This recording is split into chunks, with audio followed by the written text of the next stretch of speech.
my husband lets me, I'm going to demonstrate on him how you can do your brows if you have never ever gotten them done. Hi everyone, how are you guys doing today? I am in my bathroom.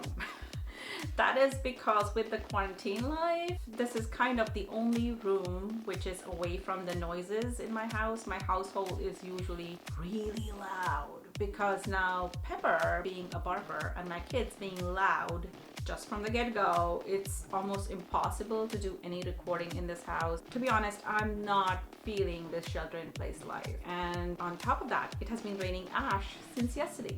If you have seen my previous video, you know what I'm talking about. So today I've decided to do something different. I have decided to take care of myself, okay? And cut my hair, but that is going to be the story for the next video. Okay, so I'm gonna pull my hair up for now and do my brow. My eyebrows have been done, so I kind of have an outline, but if my husband lets me, I'm going to demonstrate on him how you can do your brows from scratch, okay? So let's hope that he lets me do this. Let's get started. Here are the tools you're gonna need: a pigmented eyebrow pencil and a brush. If your eyebrow pencil comes with one, you can just use that. If you don't have that, then if you have a brush with the spoolie on it, you can use that. I would recommend having some sort of an eyebrow brush, a plucker, a standard plucker, sharp pair of scissors, because that's going to take care of those extra sprays, so that we look kind of put together even when we just get out of bed. And then finally you're going to need a good mirror, a mirror that is kind of you can hold close to your face. So the first thing you're going to do is start with your pencil. You're going to do kind of an outline of what you want your eyebrows to be. You are going to draw a nice solid line. Don't worry, this is not how you're going to do your brows on a usual basis. This is just an outline so that we do not remove extra hair, because the last thing you want is overly done brows. I personally like a nice arch in my brow. If you don't like that, just outline what you like. So this is going to look very animated and very scary. Don't worry about it, okay, right now. And since I want both of them to look equal, I'm going to do the other eyebrow at the same time so that we can make sure that they both look equal. Now, if you can see, they don't look equal, so this is the time to correct this issue. Now, when you are doing your eyebrows like this, always kind of go back and look at yourself in the mirror, because if you are too close to a mirror, it's sometimes very difficult to judge how they are looking. Now that I'm kind of okay with it, I'm gonna take my spoolie and I'm gonna brush my hair up. The purpose of this is to kind of get the hair that you don't want plucked out of the way, and then I'm gonna reach for my plucker and start plucking underneath that line. Be patient, take your time, and only pluck the hair that are below the line that we drew. If you have a zoom in side to your mirror, then that's the best for doing these. I decided to switch out my tweezers for these as well because they kind of have a sharper tip to them. If you have hooded eyes like mine, you might want to pull up on your brows at the top to kind of expose the area that is underneath. So I've finished with this eye and I'm going to start with this eye now. When you go very, very close to the line, it's usually better to kind of slant your tweezers this way and then grab your hair that way. With the pointier side of the tweezers. That way it ensures that you are more precise in grabbing the hair that are very close to the line that you drew, and not the ones that are inside the area where you want to keep your hair. Now for the outermost corner, you're going to trim everything that, if you were to join your outermost corner of the eye to the outermost corner of your nose, if you extend that line, whatever is after that, you're going to trim pretty much everything off.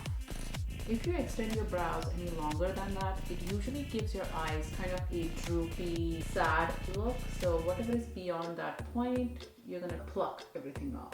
Now to do the part that's above, take your spoolie again, brush your hair downwards. If the line above has gotten faded, redraw it and then start plucking on top of that line. I personally don't have that much growth on top. And now for the kind of tricky part, okay? You're gonna brush our hair back up, straight up. Take your scissors and you're gonna trim everything that's on top. This gives your eyebrows a more maintained look even when you just get out of bed. Now this side is kind of up to you.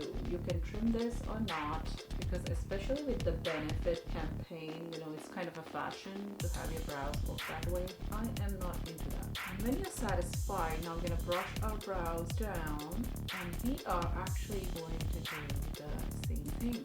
I'm going to trim them off from the bottom. That way, if your brow hair are too long, you don't end up looking like this when you are not paying attention.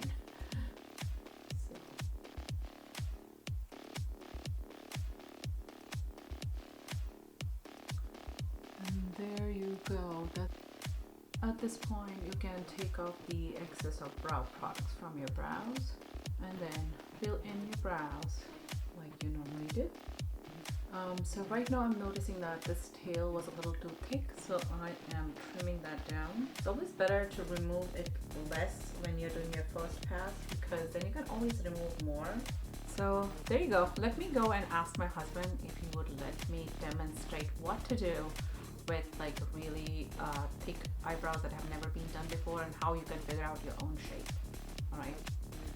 All right, so my beautiful husband has agreed to do his eyebrows, but he's gonna hide from the camera. So let me zoom in on his brows. Let's see.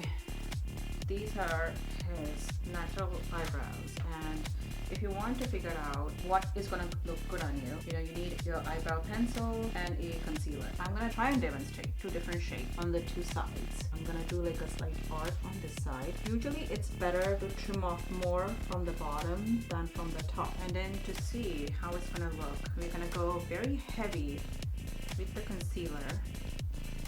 So this is what it would look like if I were to leave an arch. I'm going to fill in this part, because normally we would have filled that in. And then to test if I were to do rounded eyebrows, I'm going to round out this. So unfortunately, he naturally has a little arch, so I'm going to actually just draw in for someone who might naturally have a little rounded. There you go, that's your rounded eyebrow, that's your more arched eyebrow.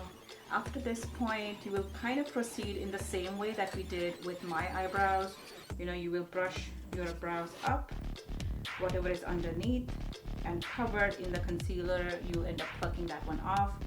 Brush your brows down, pluck up whatever is in the concealer and above what we want. And at that point, you can take off your concealer, brush your brows up and trim them with the scissors.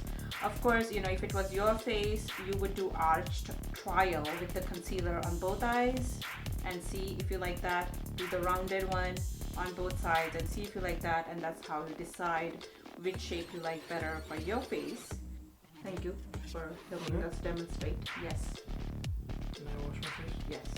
Alright, so that was our video for the day. If you like it, don't forget to give it a thumbs up. I hope it helps you kind of spruce yourself up while we are stuck indoors. Let me know if you try this hack and how it came out. If you want to know what happens with my hair, then make sure to subscribe, hit the notification bell, and yeah, you'll get to see that next. Okay, thank you for joining me. I'll see you guys in the next video. Bye.